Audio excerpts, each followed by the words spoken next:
If starting your website re-platform or redesign is on your to-do list for 2024 and you just can't get started, don't hesitate. This is not one you can sleep on in 2024.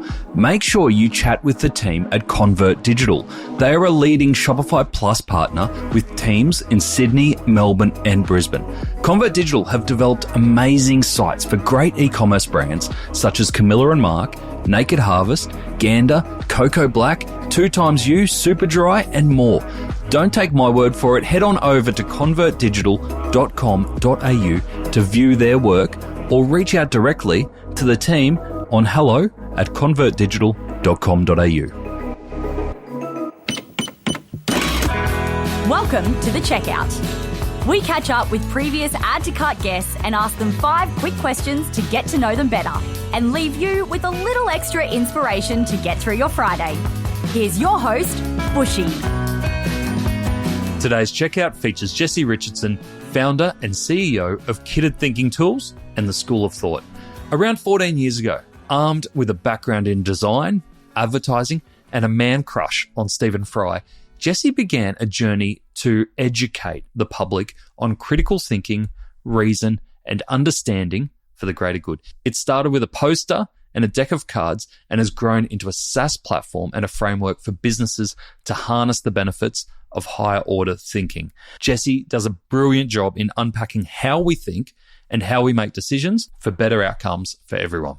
Jessie, thank you so much for joining us on The Checkout. It was an absolute pleasure to have our extended chat with you earlier, where we talked all things around critical thinking, logical fallacies, biases, both from how we think as individuals, but also how that applies into a business context. And hearing some of the tools that you've got at Kitted and School of Thought to help us overcome that was just fascinating.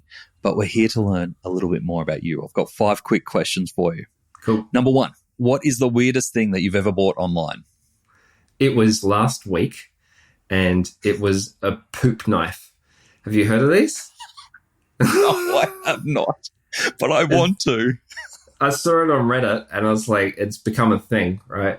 Where if you do massive turds, apparently some people have been like at other people's houses, and they've been like, why is there a knife next to the toilet? And they said, that's the poop knife. Like, what? You don't have a poop knife?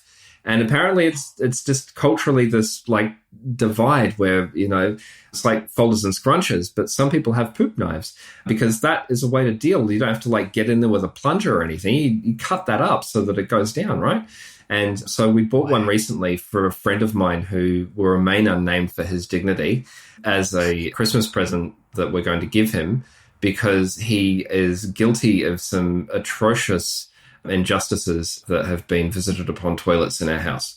And so we're going to get that for him. That is fantastic. A poop knife. I had no idea where you were going with that. That's great. All right, number 2. Which retailer has most inspired you recently? Probably not that recently, but one that I think does it really well is Masterclass. Reason being that they hit like 4 of the 6 principles of influence, being scarcity, authority, liking, and social proof. It's just a genius model to take, you know, the celebrity and authority of thought leaders and put it into a digestible, video-based, engaging way of doing things. So I found that quite inspiring in terms of both what we've done School of Thought and for Kitted to try and make things hit those principles of influence in a way that just makes it, you know, instantly engaging and accessible, and the value proposition is obvious. Have you signed up to any of the masterclass courses or? Funnily enough, no, but I've used somebody else's subscription and like checked it out because I was just interested from a nerdy perspective. Yeah. I love it. All right, number 3, name a piece of tech that you or your e-commerce business couldn't live without. I'm going to say Midjourney just because I am using it for so much visually now that would have taken, it's like the sheer amount of hours that it saves me, and the like visual like co-pilot, you know, collaborative partnership of using that has been instrumental for Kitted in particular, but I'm using it on everything now, and AI tools more generally. So I feel like bad because like I'm friends with people who are voiceover artists, and, you know, I've been using them within the ad industry for years, but it's just absurd now. I can't like not Like I used to have to go to a recording session. I'd book a sound engineer, book a recording artist, would go in there. I'd spend half a day with them going through a script. I kind of want the inflection of that word like this and that, and that's not quite right. Now I can just record on my mic at home, half decent mic with the sound's not that good. I put that into 11labs.io and it all of a sudden becomes this beautiful, deep British voiceover that is as good as anything I could pay for. And it cost me like $5. It's crazy. Incredible. And we talked about this in a bit more depth in our main episode. And what I love about you embracing these tools is that your background is in creative and art direction, but it hasn't stopped you from exploring different and new ways of doing things. But at the same time, what you shared about the future of AI and how it will impact our thinking was a bit concerning, but we'll leave it at that. Number 4, can you recommend a book or a podcast that our listeners should immediately get into? Now, that's a standard question, but I will just frame this that in our main episode I reckon there's at least 15 book tips and a few podcasts in there. So I'm not sure how you're going to narrow this down to. What would you recommend?